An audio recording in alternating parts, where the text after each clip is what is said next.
With these and other tales they filled the feast. Then, the meal ended, they retired to sleep. With day they rose and went to the oracle of Phoebus, who commanded them to seek their ancient mother and ancestral shores.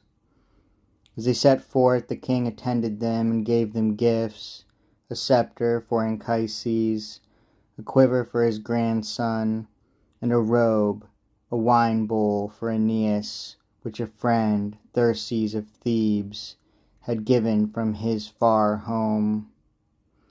Therses had sent it.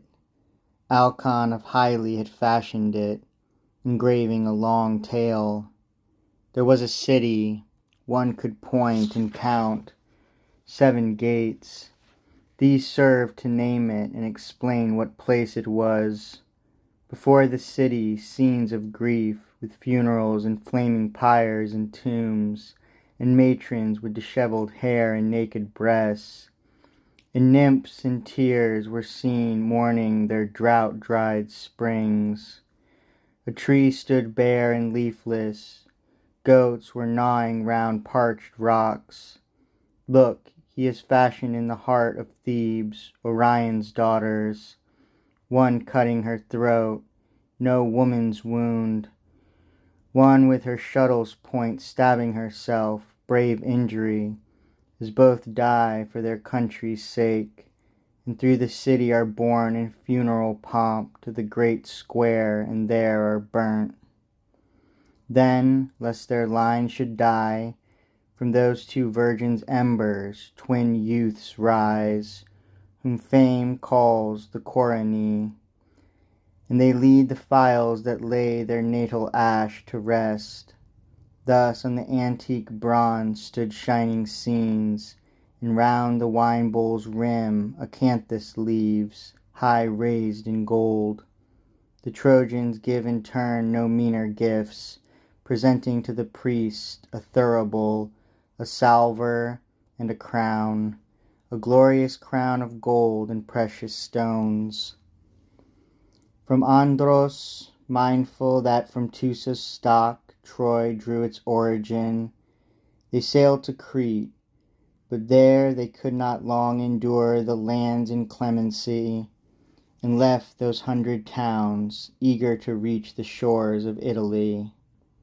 Storms raged and tossed the crews, and when they reached the treacherous harbor of the Strophides, the bird, Elo, filled their hearts with fear. And now their passage past Dulichium and Ithaca and Samos, and the homes of Neritos, where wily Ulysses reigned. Ambracia they saw, for which the gods contended, in the likeness of the judge, then turned to stone.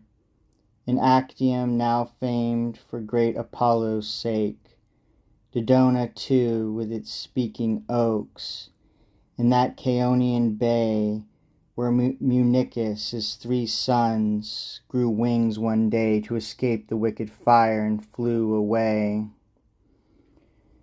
They made next for the happy countryside of the Phaeacians, clothed in orchard lands, and thence Epirus and Buthrotos, where a Trojan prophet ruled, a copied Troy.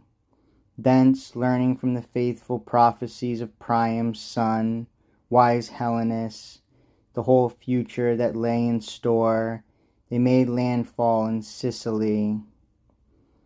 There 3 capes run to sea.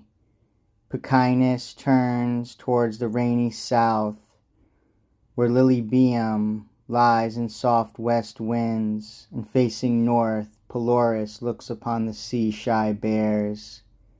Hither the Trojans came, rowing with favouring tides the fleet made land at even fall, on Zancle's shelving sand.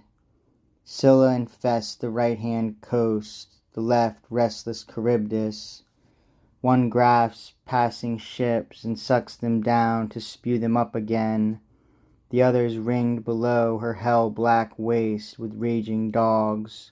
She has a girl's sweet face, And if the tales the poets have passed down are not all false, she was a sweet girl once. Many a suitor sought her hand, but she repulsed them all and went to the sea nymphs. She was the sea nymph's favorite, and told how she'd eluded all the young men's love. Then Galatea, letting Scylla comb her hair, heaved a deep sigh and said, "My dear, your suitors after all are men and not unkind. You can reject them, as you do, unscathed. But I, whom sea-blue Doris bore, whose father's Nereus, who am safe besides among my school of sisters, I could not foil Cyclops' love except in bitter grief." Tears choked her as she told it. Scylla wiped the tears with sleek white fingers, comforting the goddess. "Tell me, darling, do not hide. You know you trust me, how you were so hurt." And Galatea answered with these words.